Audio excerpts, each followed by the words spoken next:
This is The Creative Way on the Jefferson Exchange. I'm Vanessa Finney.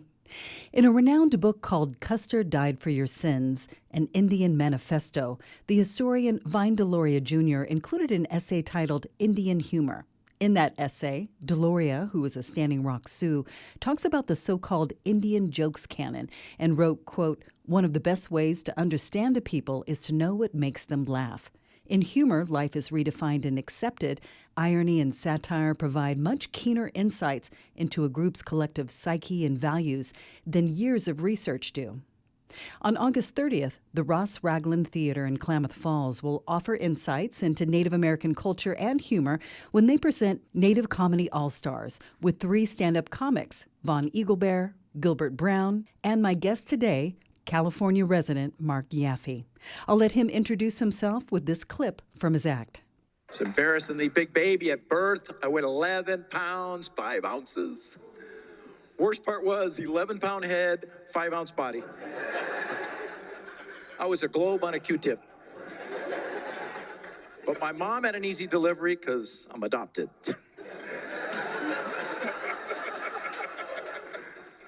Yes, Navajo, adopted by a Mexican mother and a Jewish father. I'm a bargain hunter-gatherer.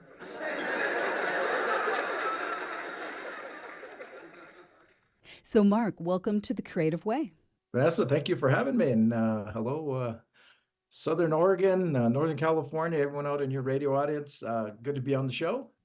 So let's start with the fact that you were 25 when you learned about your Native American heritage. How did that affect you? Well, everyone always said, "Oh, you must be Native. You look, little dark-skinned kid," and my features. I said they suspected, but I wasn't surprised, but I was pretty excited, and it was kind of I would say a melancholy. I don't know if that's the right word, because my birth mother, who was a teen mother that gave me up for adoption, her and my birth father's family, she tried to reach out to them, and they were not interested in sharing any information because of his criminal activities and time incarceration, things like that. So it was kind of a bittersweet thing, but it was pretty fulfilling to know that and to connect with the Native culture and have this journey.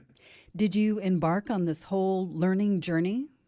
Well, I would say embark was probably not the right term. I'm not that organized or focused, unfortunately. But I did start asking questions, and I got to go down to the Navajo reservation where my relatives are from, and meet a lot of natives, especially when it all melded together when comedy happened, was what I would say.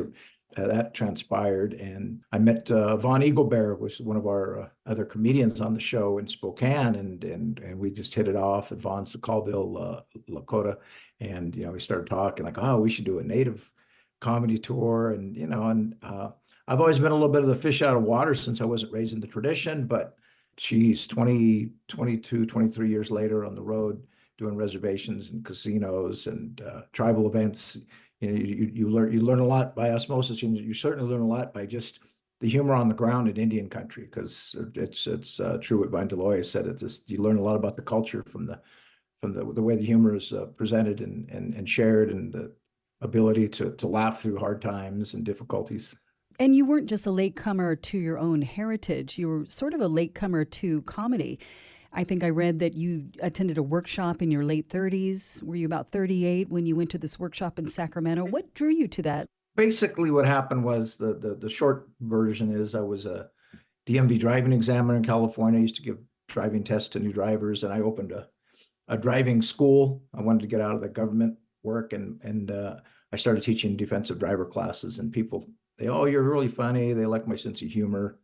So I went to try to hire some comedians to teach some more of my classes as a way to increase the student base, and ended up taking this course and ended up getting on stage that night, and just took off from there. I'd always thought about doing comedy, but I didn't really think it would morph into this 25 years later, doing this full time for not the full 25 years, but for the last 20 years. Right.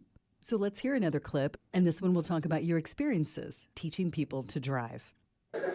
I would have qualified for an emotional support animal. Personally, I would have, because I spent 7.5 years in a state psychiatric facility, the Department of Motor Vehicles.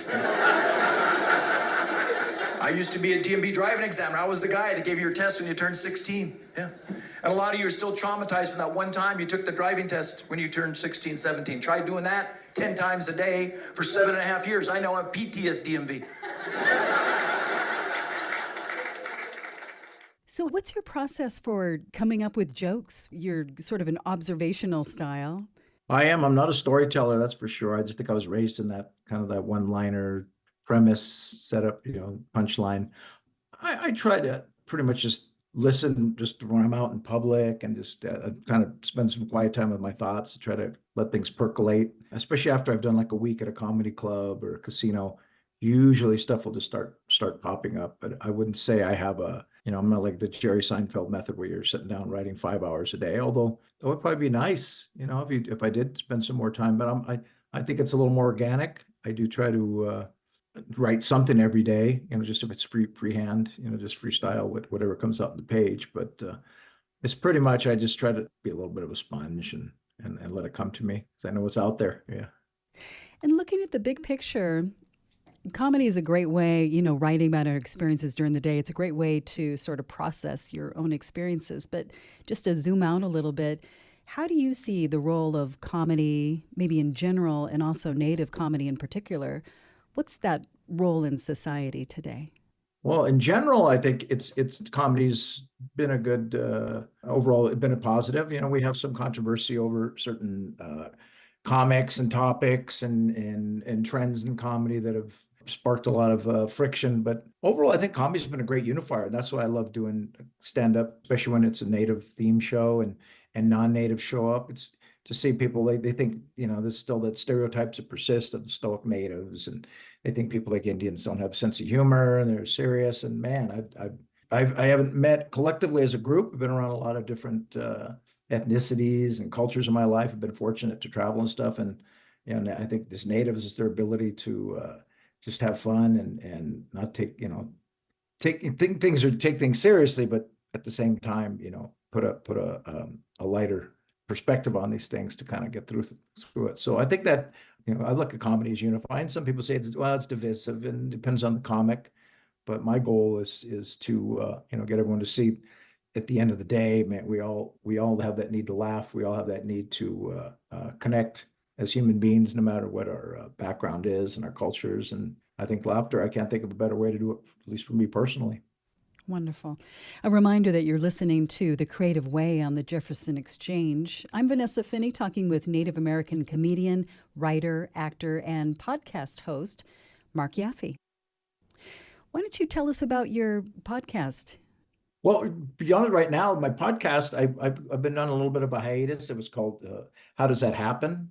I've been interviewing these unusual record holders. I interviewed Sammy Obeid, who was a stand-up comic who did 1,003 consecutive nights of comedy in a row, and just people that will pursue like this just unusual avenues and what their process is. I've always enjoyed that. Right now, a friend of mine and I, she's a ship comedian, June. She goes by Just June is her stage name.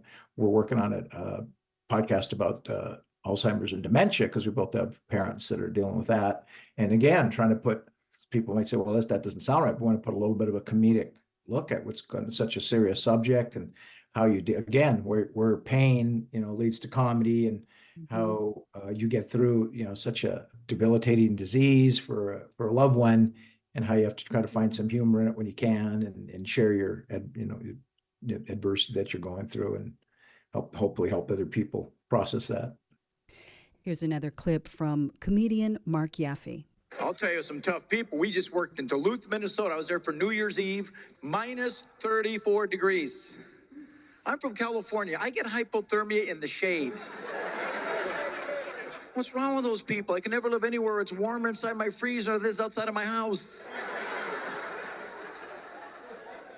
My same agent, Captain Weather Channel, books me in Phoenix, Arizona for July 4th week. Yeah. My rental car came with oven gloves. What is their state bird, a roast turkey? So Speaking of weather, your upcoming show this month at the Ross Raglan Theater is in Klamath Falls. And like a lot of Oregon, they've been having very smoky weather. Do you have any jokes prepped on wildfire smoke?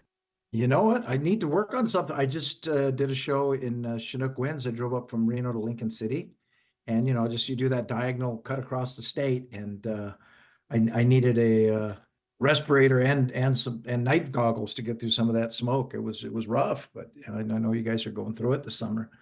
Yeah, hopefully we get a little clear weather when I get there. I don't want to drive by the theater.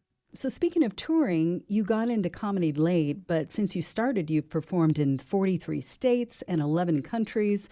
What are some standout experiences you've had on the road? Wow. Well, I think I don't know if this is probably not an official record, but I think I'm the only comic that's got air, land, and sea credits. I perform, land, like you said, 43 states, 11 countries. I do cruise lines, Holland America, Carnival. And then I did a show at 30,000 feet for some Alaska Airlines passengers. We were, Gilbert and Brown and I was on the show. We were going to Alaska, and we were able to promote our show on the flight. He went up there and asked if we could mention it. And then they said, well, tell your friend to come up and tell some jokes. I think some people thought the pilot had been drinking when they listened to some of my material. That's fun. What's the best response you've ever gotten? Yeah, the best, but I'd say, but there's probably maybe the best versus most gratifying. I'd say probably the best response to me was I got to do an Armed Forces entertainment tour in Iraq on the back of a flatbed out in the middle of a Landbar province in the desert for some Marines at a forward operating base. Mhm. So all they had was like, the big truck spotlights and some little small speakers. And then when I was up there, I shaved my hair off for the Marines there. They'd had some difficulties there. So, oh yeah, we'll try to boost some morale. And that was a surreal experience. So I think that was probably the most memorable moment I had in comedy for sure. Oh, that does sound memorable. And when you perform in Oregon, in Klamath Falls on August 30th, you're going to be performing with two other comics, Von Eaglebear and Gilbert Brown. So what can we expect from that show? I gather you've performed together. Yeah, we're all friends. We've done a number of shows together. Vaughn and I have toured together probably since 2004 on and off, pretty consistently. We had a tour Powwow Comedy Jam for a number of years. We did a Showtime special called Going Native together with some other indigenous comics. And then I met Gilbert at a comedy club in Portland. That was 20 years ago, and we've done shows ever since. So it's fun just getting together, the camaraderie of working with your friends. A lot of times you're just sent to a comedy club or go to a cruise ship. You don't know who you're going to work with. It's just kind of comedy roulette. So here we were able to, thanks to Jimmy Turner, Retro Records, shout out to Jimmy. He spoke with Curtis at Ross Raglan and helped put the show together and let us pick our lineup. So Vaughn, super funny one-liners. I don't know if you're familiar with the people might be familiar with Stephen Wright, the comedian Stephen Wright, or Mitch Hedberg, some older style comics. Very funny guy. Gilbert, more of a storyteller, big personality. So I like that. And also from Chiloquin originally. So I think he's enrolled Modoc down there. So he's got a lot of family and friends down there, which is going to be fun for him. But I like it because it's three different, very distinct styles. But we got that, the same undercurrent of, hey, let's have some fun. Let's do a little bit of a native perspective on comedy, and maybe something people don't get to see every day, especially in a comedy club setting or theater setting. Well, it's a funny trio for sure. Tell us how we can get tickets. Well, folks can go in person to Retro Room Records in Klamath Falls and buy their tickets there, or online at raglan.org. Terrific. Thanks for joining me today, Mark Yaffee. It was a pleasure. Oh, thank you so much, Vanessa. You've been listening to The Creative Way on the Jefferson Exchange. I'm your host, Vanessa Finney, and my guest was comedian Mark Yaffee. Mark is one of 3 stars in the upcoming Native Comedy All-Stars show on August 30th at 7 p.m. at the Ross Raglan Theater in Klamath Falls, along with Von Eaglebear and Gilbert Brown. You can hear more episodes of The Creative Way on jeffexchange.org or wherever you get your podcasts. That's it for today's exchange. I'm Charlie Zimmerman. Andrew Crackle is engineering our show today. Our theme music is composed by Maxwell and Terry Longshore. Thanks for joining us and have a great day.